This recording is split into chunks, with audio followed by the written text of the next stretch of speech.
Hello, and welcome to episode 2 of the blindseyepodcast, the podcast discussing everything you did and didn't want to know about being blind.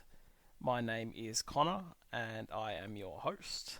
This week we're going to be talking about canes, or that stick thing you might see some people who are blind or vision impaired using, and I guess how it all works and some different things around it. The same disclaimer as last week. I'm just a dude who happens to be blind talking about my experiences. Some will agree with me, some won't. So, take it with a grain of salt and we'll see what happens. Okay, so canes. Now, a cane is the right term for the stick that I guess everybody would know of a blind person. It's not called a stick, it's generally called a cane. There are many different kinds of canes, so I'm going to be talking about the different types, the different tip, and different kinds of tips that get put on each of them, the different colors there are and why, and the technique that is used when you're trying to navigate with them. And at the end, I'm going to just talk about some interesting ways in which I've destroyed my canes over the year, so stay tuned for that. Okay, so the different kinds of canes. Now, there are two main types. There are identification canes and there are mobility canes. And yes, I will be saying the word cane a lot in this podcast. So, ID canes are generally used by people who have a certain amount of usable vision, but it's not necessarily something they can rely on. So it might be somebody who is vision impaired or who has low vision, maybe things like tunnel vision, and it's a nice way of letting the public know, hey, my sight isn't 100% good, please be mindful. And it's another backup in terms of, if you need to feel for something and double check something, then you have it there. They are generally a small, thin kind of cane, and they're very different in size and shape to the mobility canes. So, they don't take as much of a beating as some of the others, but they're just there as a double check, just to, in those moments where you're a bit uncertain. In terms of the mobility canes, they are probably the ones that people would be more familiar with, that you would see out on the street. They take more of a beating, they're generally bigger, they're thicker, and they have all these kinds of different, tips on the ends of it, which I'll talk about in a second. They're generally made out of like aluminium. There are a few now that are made of like carbon graphite and all this kind of stuff because the aluminium can bend, and especially when you're like an 18, 19-year-old in a nightclub tapping it to a beat, you get this like really stupid bend in it, and at least I did. And then you try and bend it back the other way, and you'd bend it too far, and all of a sudden you've got a wonky, messed up cane in your hand. So I moved to the carbon graphite ones because if they're going to do anything, they'll just snap. They won't bend. But it usually takes a bit more to get them there.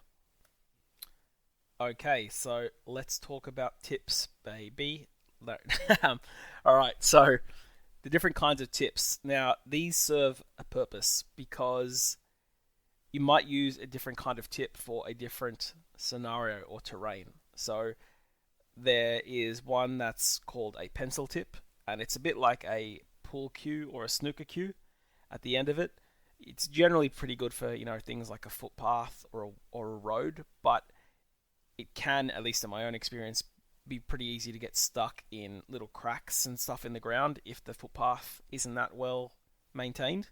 And you can like disembowel yourself often on the canes almost, where it kind of like pushes back into your stomach, and you're moving at too much of a speed to be able to do anything about it.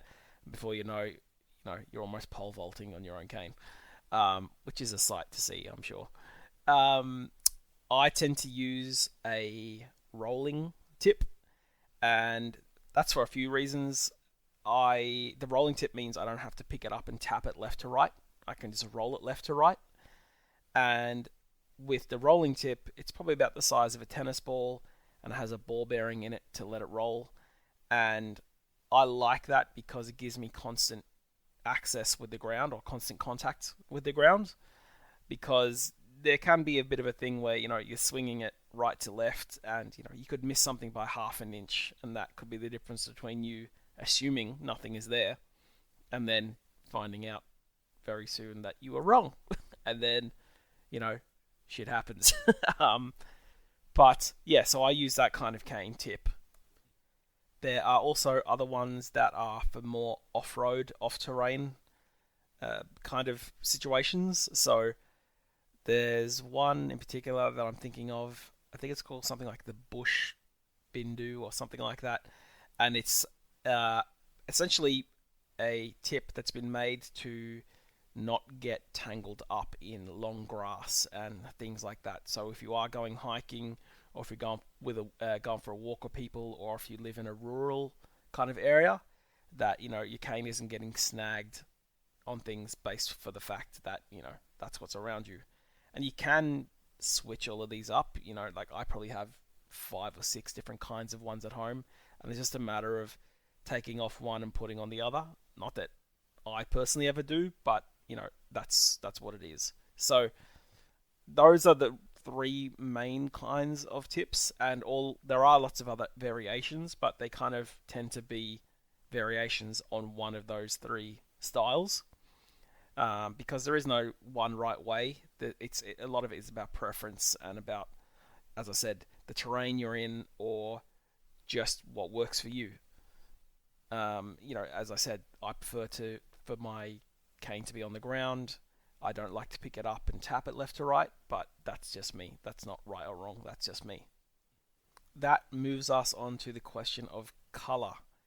Now, I know this has been a bit of a hot topic over the last couple of years within the quote-unquote blind community, because members of the public, I do know, can get confused by the whole color situation, because in some ways it's not that stupid to think, well, if you're using different kinds of canes for different reasons, then and you have different kinds of tips on those canes for different reasons, then are the colors for different reasons.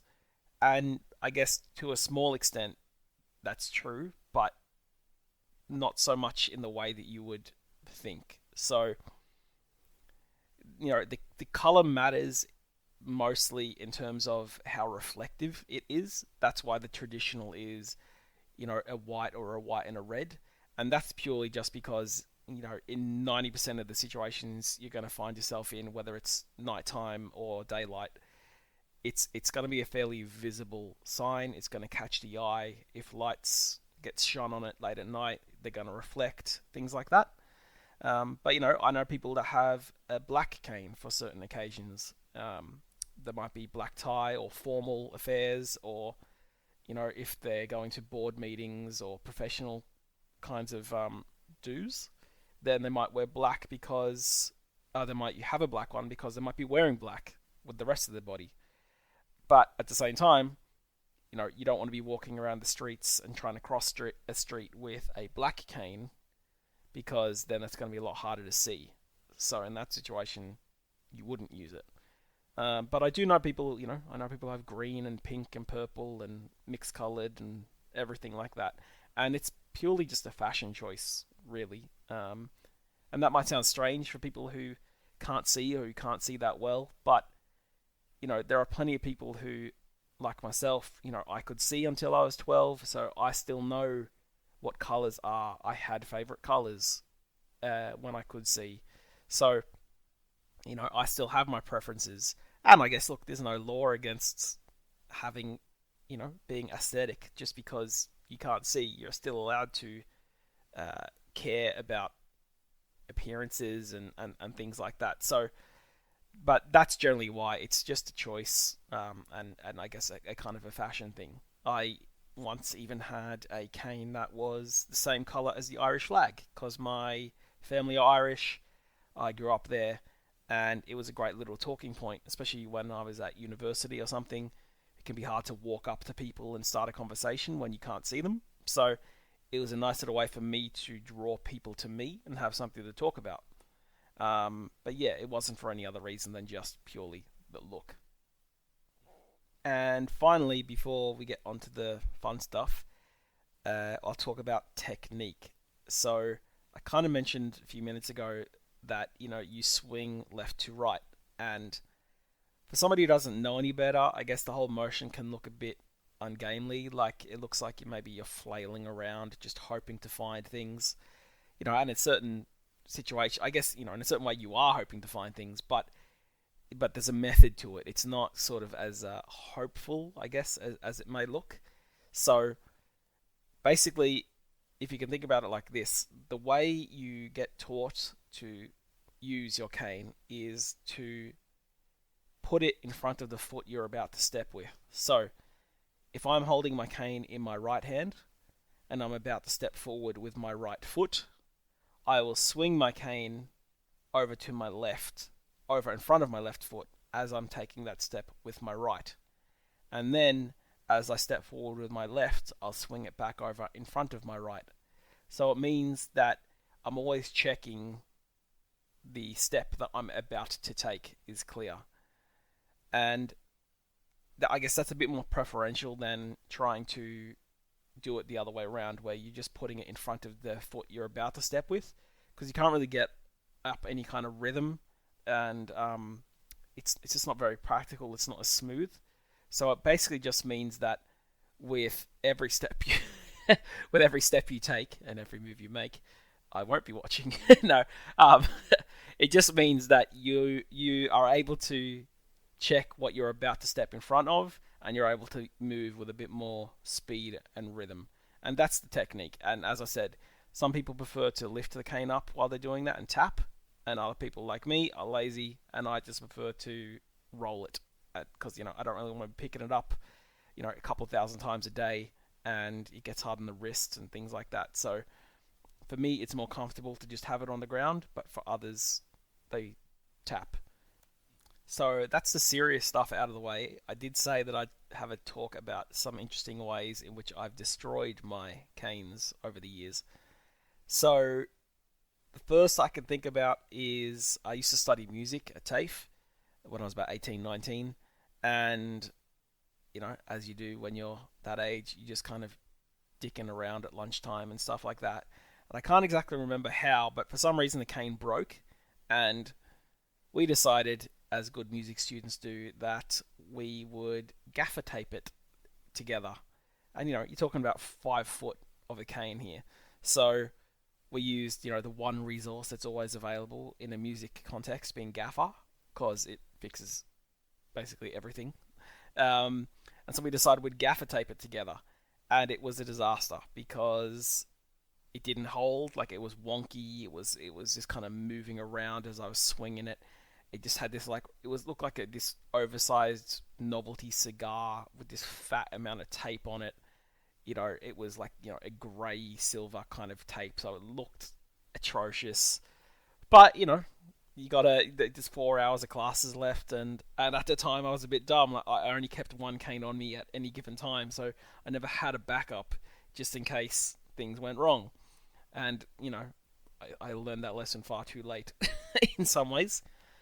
The most recent occasion I can think of is probably 2 years ago when a couple of mates and we went to a Blink-182 tribute show in our local area, being 90s kids as we are.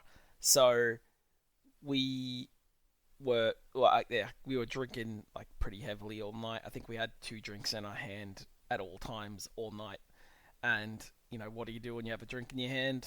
You try to get rid of it, so you down it pretty quickly. Anyway, at the end of the night, we were very, very, very merry, bordering on not being merry anymore.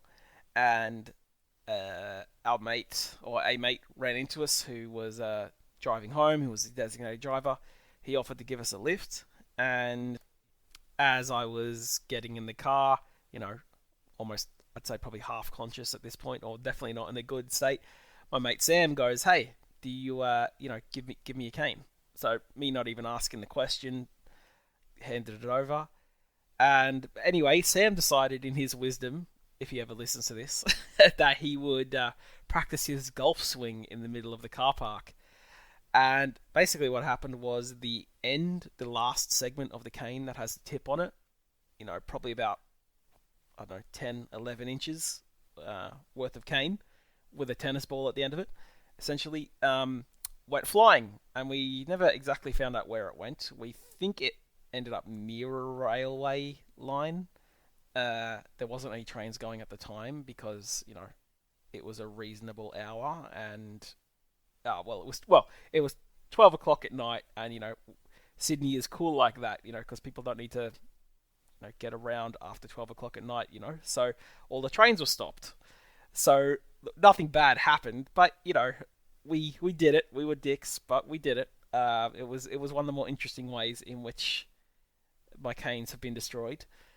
We also decided that wasn't going to let us ruin our night, so we moved on to another club, and here I was trying to get in with like 3/4 of a cane in my hand that wasn't even rigid anymore, that was just flopping around.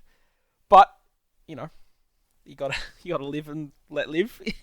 We enjoyed ourselves. But yeah, I mean, for the most part, the way you break it, as I said earlier, it gets caught in a crack and it bends, or it goes down a storm drain, and as you're pulling it out, the tip comes off and gets lost. I do know a few people who've maybe, crossed a road and a car hasn't stopped, and who's collected the cane and broken that. I mean, that's a bit more crazy. But, there are many ways you can do it, and I guess it's better the cane gets a beating and a breaking than you. And yeah, so I'm sure there'll be many other ways in the future those things happen, but I have a dog now, so I've got to be more responsible. So look, that's this week on canes. I hope that was interesting. As I said last week, you can get in touch with me via email and Twitter.